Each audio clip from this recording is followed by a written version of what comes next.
नमस्कार। आज हम डिस्कस करेंगे इंपॉर्टेंट करंट अफेयर के क्वेश्चन। अब नेशनल इंटरनेशनल अफेयर के क्वेश्चन भी जो है वो कह सकते हैं, और हर एक question exam point of view से इंपॉर्टेंट है और डेफिनेटली आने वाले एग्जाम्स में आपकी हेल्प करेगा, जैसे कि पहले भी करता रहा है। चाहे वो पेपर 1 का एग्जाम है, चाहे हाई कोर्ट का एग्जाम है, या फिर Himachal Pradesh public service commission का कोई और एग्जाम है, या फिर HPRCA के अपकमिंग एग्जाम्स के लिए तैयारी कर रहे हैं, चाहे वो आपका TGT का, JVT का, या फिर कोई कांस्टेबल सब इंस्पेक्टर जैसे एग्जाम्स हो, उनमें भी डेफिनेटली आपको हेल्प यहाँ पर मिलेगी, जैसे कि पहले भी मिलती रही है। क्वेश्चन नंबर 1 से डिस्कशन को स्टार्ट करते हैं। बोलते हैं recently who has been received the 59th Jnanpith award. तो बोलते हैं कि अभी हाल ही में 59th ज्ञानपीठ अवार्ड जो है वो किसको दिया गया है। देखिए, ज्ञानपीठ अवार्ड जो है वो दिया गया है, और 59th नंबर का ये जो ज्ञानपीठ अवार्ड दिया गया है, ये किसको दिया गया है? ये विनोद कुमार शुक्ला को जो है वो दिया गया है।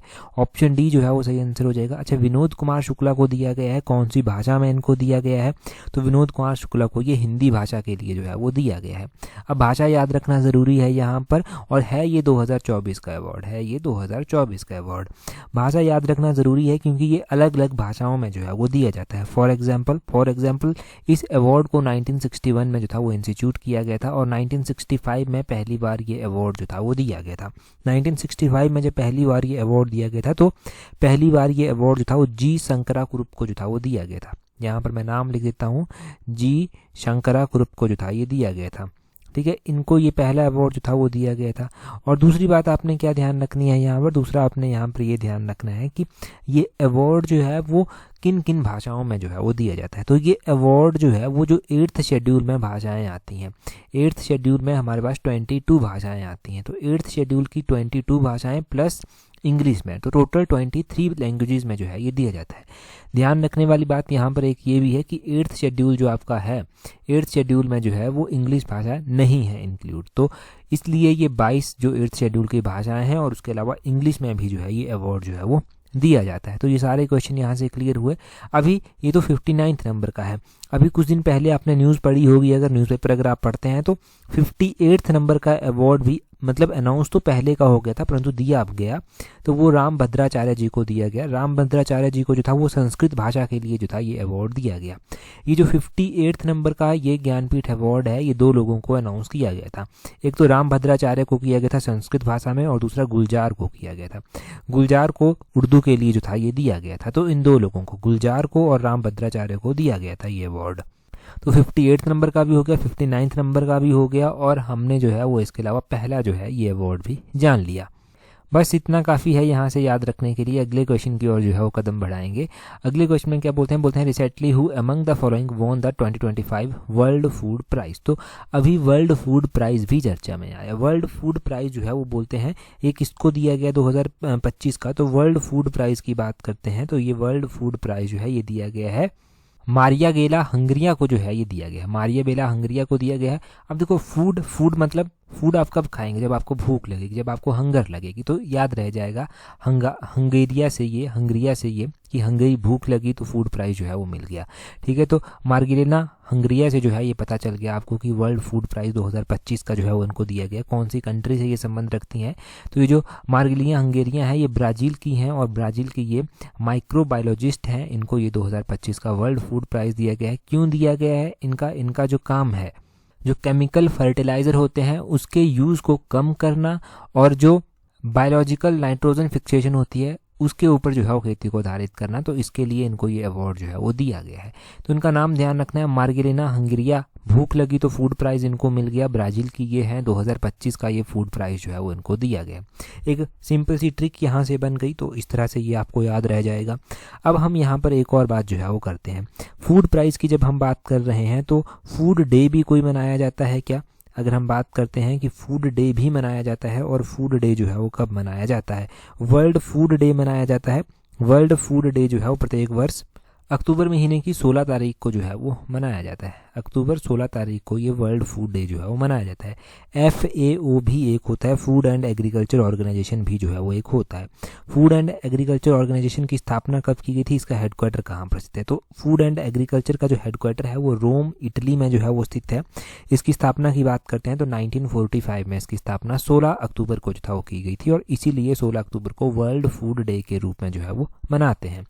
ठीक है जी, इतना सब यहाँ से क्लियर हुआ। अगले क्वेश्चन की ओर चलेंगे। देखो हमारा जो हमेशा टारगेट रहता है ना, वो रहता है एग्ज़ाम सेंटर्ड, एग्ज़ाम के अकॉर्डिंग चलना हमारा काम है कि जैसे क्वेश्चंस एग्ज़ाम में पूछे जाते हैं, जो चीज़ें एग्ज़ाम में मेरिट भी ला सकें और जहाँ पर पेपर को पास करने की ज़रूरत है उस पेपर को पास भी करवा सके, उन चीज़ों के ऊपर हम ज़्यादा फोकस करते हैं और वहाँ से आपको हेल्प मिलती भी है। अगर आप सीरियसली तैयारी करते हैं तो वहाँ से डेफिनेटली हेल्प मिलती है, प्रीवियसली मिली है, आगे भी मिलती रहेगी, बशर्ते मेहनत खुद को भी करनी पड़ती है। दूसरी बात, पूरे पेपर का चाहे कोई भी सेक्शन हो जो मेरिट बना सकता है, आपको पास कराने में हेल्प करेगा, चाहे वो पेपर 1 की हम बात कर रहे हैं या फिर मेरिट बनाने की हम बात कर रहे हैं, हम उस हर एक टॉपिक को कवर यहाँ पर करेंगे। तो अगला क्वेश्चन देखिए, बोलते हैं match the following states and medal won by the states in Khelo India youth games. तो बोलते हैं कि कुछ स्टेट्स यहाँ पर दिए गए हैं।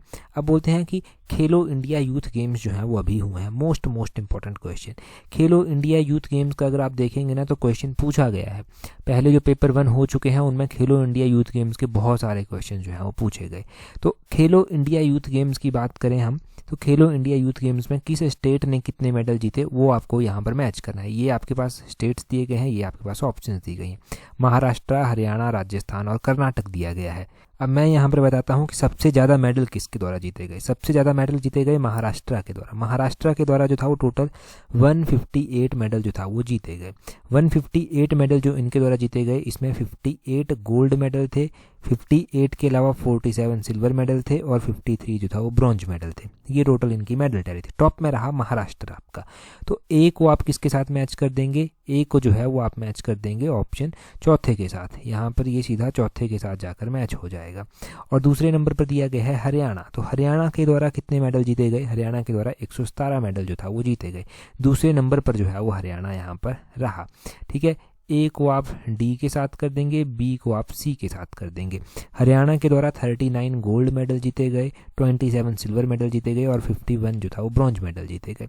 और तीसरे नंबर पर रहा राजस्थान। राजस्थान के द्वारा टोटल 60 मेडल जो था वो जीते गए। 60 मेडल राजस्थान के द्वारा जीते गए। 24 जो था वो गोल्ड मेडल थे यहाँ पर, 12 जो था वो सिल्वर मेडल थे और 12 के अलावा 24 जो था वो ब्रॉन्ज मेडल थे। तो ये राजस्थान की मेडल टैली रही। अगर हम बात करते हैं कर्नाटक की, तो कर्नाटक का चौथा नंबर रहा। कर्नाटक का चौथा नंबर रहा। 58 मेडल जो था वो इसने जीते थे। 58 मेडल में से जो था वो 17 गोल्ड मेडल थे, 17 के अलावा 26 सिल्वर थे और 15 जो था वो ब्रॉन्ज मेडल थे। तो ये टॉप के हमने 4 स्टेट जान लिए कितने मेडल इनके द्वारा जो था वो जीते गए। ए को आपने डी के साथ मैच कर दिया था, बी को आपने सी के साथ कर दिया था और सी को आपने जो था वो किसके साथ मैच किया था, सी को आपने जो था वो पहले के साथ जो था वो मैच कर दिया था। ए को आपने यहाँ पर देखो, ए को चौथे के साथ मैच किया था, बी को तीसरे के साथ किया था, सी को आपने जो था वो पहले के साथ मैच कर दिया था और डी को आपने दूसरे के साथ मैच कर दिया था। तो इसका ये ऑप्शन डी जो है वो सही आंसर इसका हो जाएगा। इस तरह से ये क्वेश्चन बड़े ही इजीली जो था वो सॉल्व हो गया। हिमाचल के द्वारा 5 मेडल जीते गए हैं और हिमाचल के द्वारा एक भी गोल्ड मेडल नहीं जीता गया है। हिमाचल की बात कर रहे हैं, हिमाचल के द्वारा एक भी गोल्ड मेडल नहीं जीता गया है। सिल्वर मेडल हिमाचल प्रदेश के द्वारा जो है 3 जीते गए हैं और 2 ब्रॉन्ज मेडल जीते गए हैं। हिमाचल की डिटेल से बात की जाएगी, सारी डिटेल से बात जो है वो गिरिराज पत्रिका में हम करेंगे। अगला क्वेश्चन देखिए, अगले क्वेश्चन में क्या बोलते हैं। अगले क्वेश्चन में बोलते हैं what is India's rank in 2025 world press freedom index. तो ये वर्ल्ड प्रेस फ्रीडम इंडेक्स जो है वो आया। अब बोलते हैं इस वर्ल्ड प्रेस फ्रीडम इंडेक्स में जो है वो किस इंडिया का क्या रैंक जो है वो रहा। तो वर्ल्ड प्रेस फ्रीडम इंडेक्स की बात की जा रही है 2025 में जो आया, इसमें जो इंडिया का रैंक रहा वो 151 रहा। 151वां रैंक जो है वो भारत का रहा। ये बात आपने ध्यान रखनी है वर्ल्ड प्रेस फ्रीडम इंडेक्स में। अब यहाँ से कुछ और भी डिटेल से बातें जानना ज़रूरी है। क्या क्या बातें हम यहाँ से जानेंगे, पहले तो इसको करिए आप। ये हो गया इसका आंसर।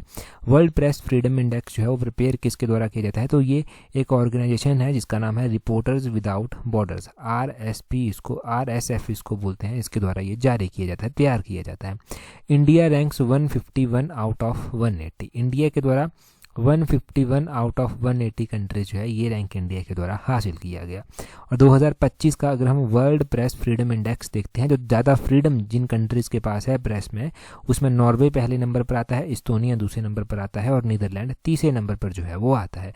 तो ये टॉप की जो है वो 3 कंट्रीज जो है वो आ जाती हैं इससे पहले अगर हम इंडिया के रैंक की बात करते हैं 2024 में 159 रैंक जो था वो हुआ करता था। 2023 में जो था वो 161 रैंक जो था वो इंडिया का हुआ करता था। इंडिया को वेरी सीरियस कैटेगरी में जो है वो रखा गया है। तो ये पहले के रैंक हैं इंडिया के, जो पहले इंडिया के रैंक जो था वो हुआ करते थे। और इंडिया के जो पड़ोसी देश आते हैं जैसे कि नेपाल आता है, नेपाल का 90वें नंबर का नंबर जो है वो रहा है, 90 नंबर जो है वो नेपाल का रहा है रैंक। और पाकिस्तान आता है तो पाकिस्तान का 158 रैंक रहा है। चाइना आता है, चाइना का तो 178 रैंक जो है वो रहा है। और श्रीलंका आता है 139 श्रीलंका का रहा है। बांग्लादेश आता है, बांग्लादेश का 149 रहा है। भूटान आता है, भूटान का 152 जो है वो रहा है। अफगानिस्तान का 175 रहा है। म्यांमार का 169 रहा है। ठीक है जी। मालदीव्स का 104 जो है वो रहा है। तो नेपाल का रैंक इंडिया से काफ़ी अच्छा है। 90 नंबर का रैंक जो है वो नेपाल का यहाँ पर रहा है।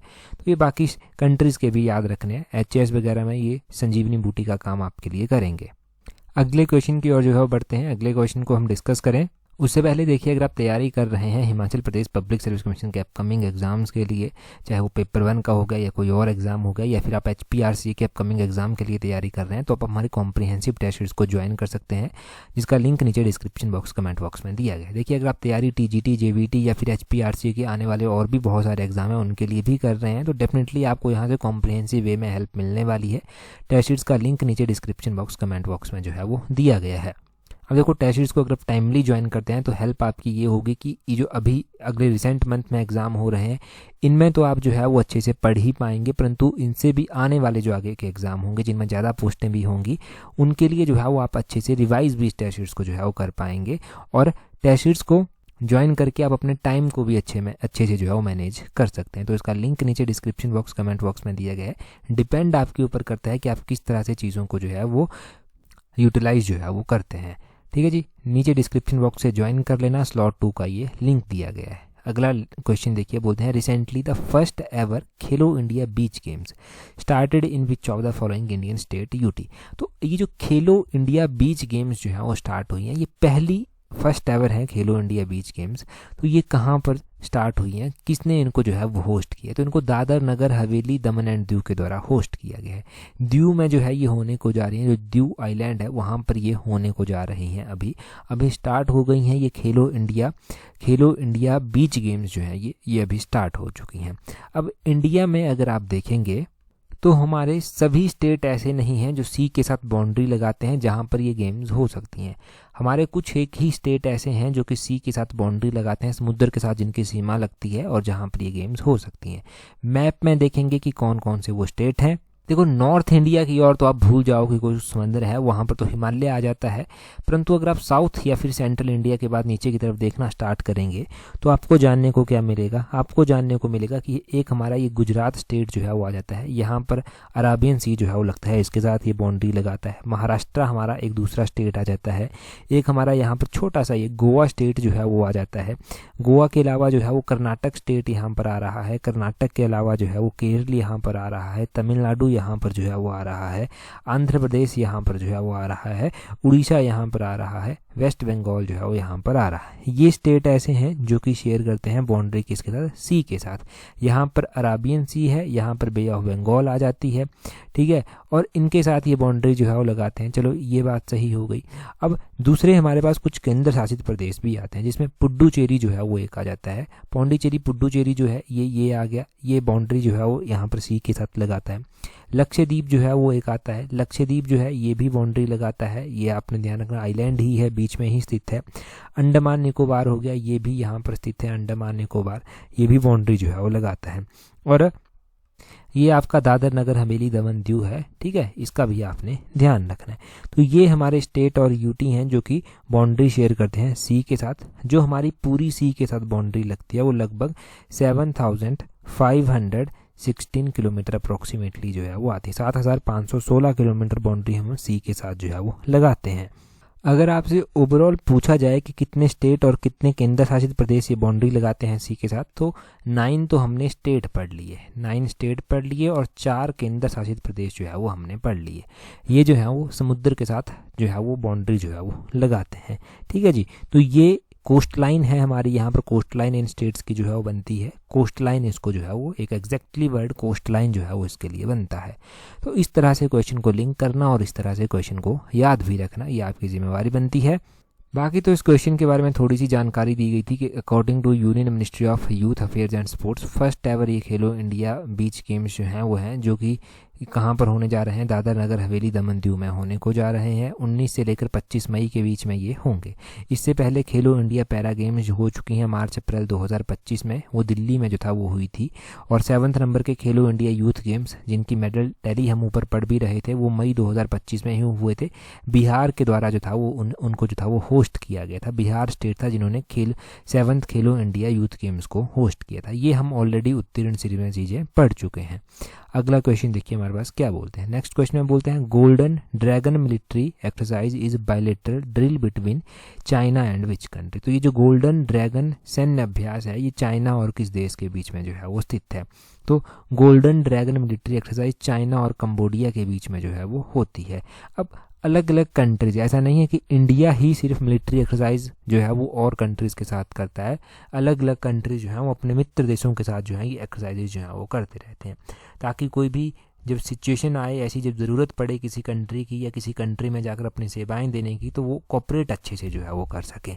ये होता है मेन टारगेट इन एक्सरसाइजेस को करने का। अब इम्पॉर्टेंट एक्सरसाइज को अगर रिवाइज करना है तो हमारे पास एक प्रॉपर लिस्ट है। देखिए जैसे कि इंडिया और कजाकिस्तान के बीच में जो एक्सरसाइज होती है वो एक्सरसाइज प्रबल दोस्तिक होती है। इंडिया और किर्गिस्तान के बीच में एक्सरसाइज खंजर होती है। इंडिया मालदीव्स की एक्सरसाइज इक्विवेरियन होती है। इंडिया फ्रांस के बीच में एक्सरसाइज शक्ति होती है। इंडिया इंडोनेशिया के बीच में गरुड़ शक्ति होती है। इंडिया श्रीलंका के बीच में एक्सरसाइज मित्र शक्ति होती है। इंडिया और यूनाइटेड किंगडम के बीच में अजय वॉरियर होती है। इंडिया बांग्लादेश के बीच में एक्सरसाइज संप्रीति होती है। इंडिया मंगोलिया के बीच में जो है वो नोमैडिक एलिफेंट होती है। इंडिया नेपाल के बीच में एक्सरसाइज सूर्य किरण जो है वो होती है। तो ये एक्सरसाइज होती हैं। ऐसा नहीं है कि इंडिया सिर्फ इन्हीं कंट्रीज़ के साथ करता है, इंडिया चाइना के साथ भी पहले करता था, अब तो काफ़ी टाइम से बंद है। इंडिया और चाइना के बीच में जो एक्सरसाइज होती थी उसका नाम था hand in hand. Hand in hand exercise जो है वो इंडिया और चाइना के बीच में होती है। हैंड इन हैंड यहाँ पर मैं लिख देता हूँ, हैंड इन हैंड आपने ध्यान रखना है। और इंडिया इजिप्ट के साथ भी करता है, तो इंडिया इजिप्ट के साथ साइक्लोन एक्सरसाइज जो है वो करता है। ये साइक्लोन एक्सरसाइज आपने ध्यान रखनी है, इजिप्ट के साथ जो है ये की जाती है, ठीक है। और इंडिया इसके अलावा जो है वो यूएसए के साथ भी जो है वो एक्सरसाइज करता है। यूएसए के साथ जो है वो इंडिया युद्ध अभ्यास एक्सरसाइज करता है, वज्र प्रहार एक्सरसाइज जो है वो करता है। तो इस तरह से ये एक्सरसाइज जो है वो की जाती हैं। और चाइना कंबोडिया की जो एक्सरसाइज हुई गोल्डन ड्रैगन 2025 उसके बारे में लिखा गया है कि अभी स्टार्ट ये हुई थी और इसमें जो है वो दोनों कंट्रीज़ के द्वारा पार्टिसिपेट किया गया। ये हुई कहाँ पर, तो military police training centre of the royal Cambodian armed forces, यहाँ पर ये हुई। जो कैम्पोंग चांग प्रोविंस है कंबोडिया का, वहाँ पर ये हुई। मई 17 को जो है ये एक्सरसाइज जो है वो हुई। 17 मई को एक्सरसाइज वहाँ पर ये होती है, तो इसलिए इम्पोर्टेंट है। इतना सा यहाँ से जो है वो आपने ध्यान रखना था एक्सरसाइज के बारे में। अगला क्वेश्चन देखिए, बोलते हैं what is the name of Assam's first AI news anchor. तो बोलते हैं AI news anchor Assam state के द्वारा जो है वो अभी जो है वो लॉन्च किया गया है। तो इस AI न्यूज़ एंकर का नाम जो है वो क्या है। इस AI न्यूज़ एंकर का नाम जो है वो जो रखा गया है वो अंकिता नाम जो है वो रखा गया है। अंकिता नाम जो है वो इसका है और असम स्टेट का ये न्यूज़ एंकर जो है वो अभी लॉन्च किया गया है। ऐसा ही इंडिया के द्वारा जो है वो इंडिया का जो फर्स्ट, यहाँ पर मैं लिख देता हूँ, first regional AI news anchor जो इंडिया का था उसका क्या नाम था, उसका नाम था लीसा। लीसा नाम आपने ध्यान रखना है, लीसा उसका नाम था। ऐसे ही न्यूज़ एंकर लॉन्च किया गया था दूरदर्शन के द्वारा भी। दूरदर्शन के द्वारा जो दूरदर्शन का DD किसान चैनल आता है उसके ऊपर एक न्यूज़ एंकर जो था वो जारी किया गया था। दो थे एक्चुअली में, ये एक का नाम क्रिस था और एक का नाम भूमि था। क्रिस और भूमि ये दो न्यूज़ एंकर जो था वो दूरदर्शन के द्वारा अपने DD किसान चैनल के ऊपर जो था वो लॉन्च किए गए थे। और असम के द्वारा जो है, असम एक नॉर्थ ईस्टर्न स्टेट आता है, फर्स्ट इस तरह का जो है वो यहाँ पर ये न्यूज़ एंकर अंकिता जो है वो लॉन्च किया गया है। असम के जो चीफ मिनिस्टर हैं उनके द्वारा लॉन्च किया गया है, ताकि देखो सिटीज़न जो हैं, और अभी आपको पता है डिजिटल युग जो है वो आ रहा है, तो सिटीजन्स के साथ अच्छी एंगेजमेंट हो सकें, वो चीज़ों को अच्छे से समझ सकें, उनको ज़रूरत हो, इन सब चीज़ों के लिए जो है ये चीज़ें जो हैं वो लॉन्च की जाती हैं। एक तो लीसा का ध्यान रख लेना, क्रिस भूमि का ध्यान रख लेना, अंकिता का नाम जो है वो रख लेना। अगर मैं बहुत ही पहले का क्वेश्चन आपको कोई 3-4 साल पहले का क्वेश्चन को रिवाइज करवाऊँ तो वो मैं एक करवा देता हूँ कि एक आर्टिफिशियल इंटेलिजेंस बनाई गई थी जिसका नाम रोबोट, एक रोबोट था, उसका नाम सोफिया रखा गया था। रोबोट सोफिया था, तो सोफिया को जो था वो सिटीजनशिप जो था वो दी गई थी, और ये पहला रोबोट बना था जिसको सिटीजनशिप जो था वो मिली थी, और सिटीजनशिप दी गई थी सऊदी अरबिया कंट्री के द्वारा। सऊदी अरबिया कंट्री के द्वारा जो था वो सोफिया को सिटीजनशिप जो था वो दी गई थी। ये पहला वर्ल्ड का रोबोट था जिसको सिटीजनशिप जो था वो मिली थी। चलिए जितना क्लियर हो गया यहाँ से अगला क्वेश्चन देखिए, बोलते हैं which of the following is correct about ISRO's PSLV C61। तो इसरो का PSLV C61 जो था वो अभी चर्चा में था। बोलते हैं this is ISRO's 101st launch की, इसरो का ये 101वें नंबर का यानी कि 101 नंबर का जो था वो लॉन्च था।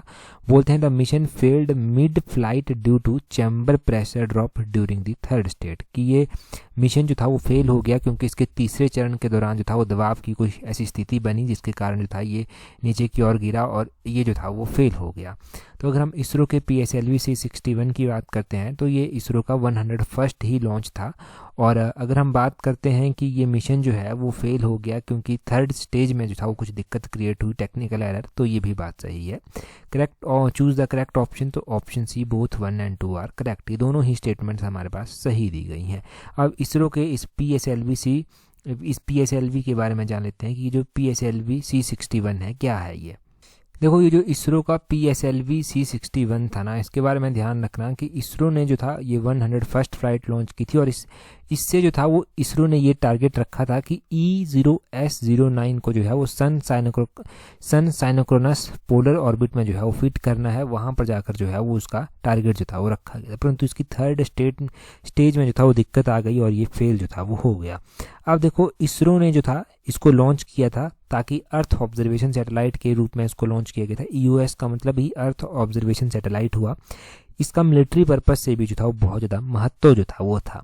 दूसरा, ऑपरेशन सिंदूर के बाद इसरो पहला अपना ऐसा मिशन जो था वो लॉन्च करने जा रहा था, तब इंडिया की स्पेस में जो है वो वेटेज बढ़ सके उसके लिए भी ये बहुत ज़्यादा मैटर करता था इसका सक्सेसफुल होना।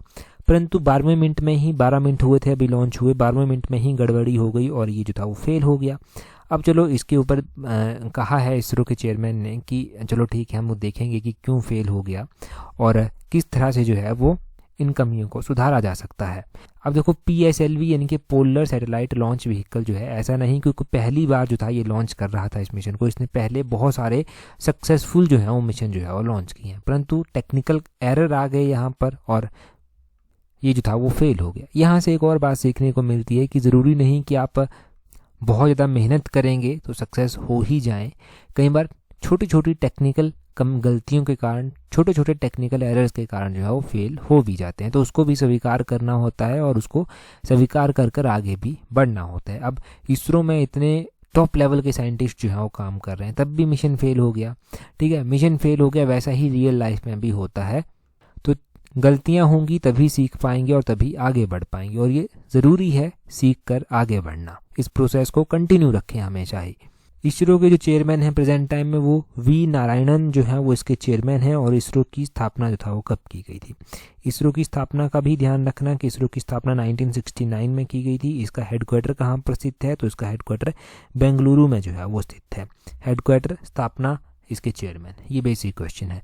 अगला क्वेश्चन देखिए क्या बोलते हैं recently in which of the following state Lord Hanuman 16 feet tall statue install. तो बोलते हैं कि किस राज्य में अभी भगवान हनुमान जी की 16 फीट ऊंची जो है वो मूर्ति स्थापित की गई है।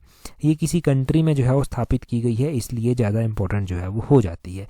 तो इसको गुयाना कंट्री में जो है वो इस मूर्ति को जो है वो स्थापित किया गया है। ऑप्शन ए सही आंसर है।